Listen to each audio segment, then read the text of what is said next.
Please welcome President and founder of Kinikos Associates and Washington Ohide Foundation Advisory Board member, Jim Chanos.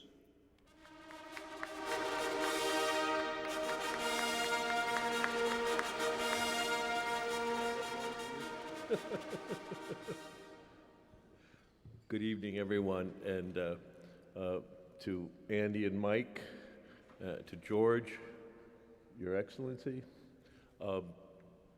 Madam Foreign Minister.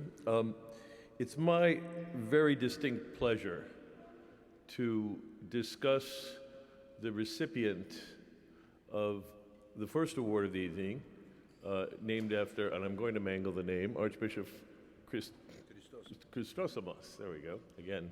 And I did not mangle it at the palace, I can assure you.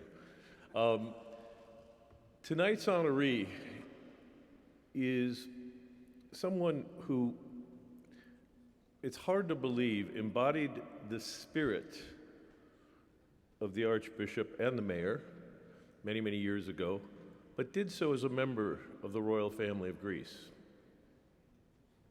Princess Alice of Greece was born in 1885. She was a great-granddaughter of Queen Victoria. Her aunt was Empress Alexandra of Russia. Her brother was later Lord Mountbatten, or she called him Dickie. She married Prince Andrea of Greece and left her home in Germany, although she spent much time in England, to move to Athens early in the 20th century. There she saw her first bit of heroism when she served closely to the lines in the Balkan Wars, 1912 and 1913. Now, Princess Alice was not just any royal. Princess Alice was born congenitally deaf. Later, after World War I, she was completely taken with the faith. She began to tell her royal cousins that God spoke to her, whereupon they promptly put her in a sanatorium in the 1930s. She was sort of forgotten. When war broke out, she had been released from the sanitarium in Switzerland, came home to Athens, and immediately was caught in the invasion that we've already heard and seen about in 1941. In fact, she and one other royal were the only royals behind enemy lines in World War II. The Italian forces, who were the first to occupy Athens after the invasion, basically left her alone. Because she had cousins fighting on the German side, they assumed that she wanted to be there. When a German general, however, introduced himself shortly thereafter and asked, after presenting his papers, if there was anything he could do for Her Royal Highness, she curtly said, "Yes, you can bloody well get your troops out of my country." Whereupon they figured that they better keep an eye on her. But they didn't do a good job, because Princess Alice not only harbored a very prominent Greek family of Jewish descent in her home, the Cohen family, whose youngest son actually, through her efforts and through her offices, even though she was working at soup kitchens in a hospital, helped get numerous Jewish families out of Greece, often from the north, where the persecution had started in Thessalonica under German occupation, into Athens under the Italians, and out through the Aegean into Turkey and back, in many cases, to rejoin families or rejoin armed forces. She braved constant deprivation. In the very terrible winter of 1941, she dropped 26 kilos, that's 60 pounds. She was one of the lucky ones. She made it through that terrible winter. Never complained. In her letters that got back to the very different royals through Switzerland or Sweden, she said she thought she could afford to lose the weight, although it gave her a few more wrinkles. When the British forces retook Athens in 1944, it became very apparent the good work she had done in saving Jews, working in the hospitals, working in the soup kitchens, braving herself personally, her life personally. But as many of you know, a bitter civil war erupted almost immediately in the streets of Athens. Now, the princess was beloved.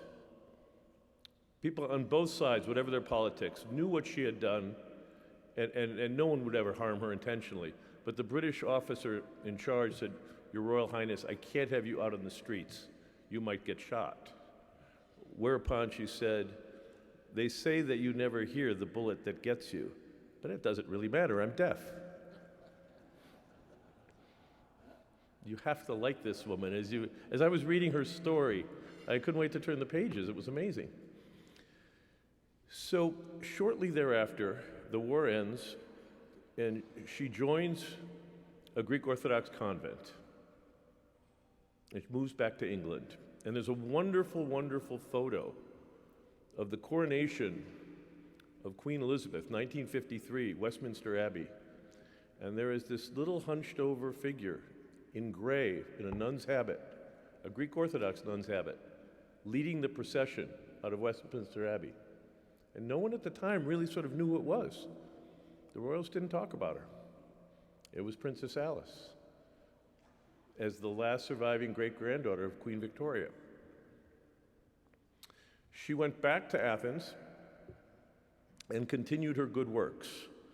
And then when the unpleasantness of 1967 occurred, was moved back to England and lived in Buckingham Palace in a small apartment where she continued her good works for the church as a nun, and passed away in 1969. Now, I can't think of a better historical figure spanning the 20th century with a connection to Greece that better embodies the spirit that we're celebrating here tonight than Prince Alice. So when we decided to give her this award, we went through the various different channels, and finally we got word from Buckingham Palace that His Royal Highness Prince Philip would accept the award at Buckingham Palace. And it just so happened to be that I was going to be in London last week, so I volunteered. It was tough duty. Thank you all. I got to brag to all my friends in England. What'd you do today? Oh, well, I just, I had tea with Prince Philip and the Queen stopped by. She did. And so Prince Philip accepted this award. I was ushered into his private study. The Queen did a flyby, wouldn't do a selfie with me, something about protocol. I found out, by the way, the royals, the Queen, the Crown cannot accept an award. I learned all this stuff. Andy and I learned all this stuff. But anyway, he was wonderful. And we talked about his mother. And then sort of a funny thing happened. He'd asked about my background, and I told him my father was a serviceman in World War II. And after guarding South Beach for a year and a half, but that's a whole separate story for some other night, he went to the Air Force, the Army Air Force, and was a gunner on a B-24, and he was in the Pacific. Well, it turned out that my dad's bomber group was on Guam when His Royal Highness was there with the Royal Navy. He had been moved from the Mediterranean to the Pacific. And that sort of started a whole separate discussion where he got quite animated and talked about his war service, his family's war service, and how much this meant to him. So it was nice to see a connection sort of do full circle from Princess Alice to His Royal Highness to the U.S. servicemen. So I want to thank you, Andy, and everyone else for giving me the honor to be able to present this to His Royal Highness. He was very touched. He said, "Not many people know what my mother did, and I appreciate that you're going to tell this to an American audience." So in honor of Princess Alice of Greece and His Royal Highness and the royal family, they thank us for that award. Thank you.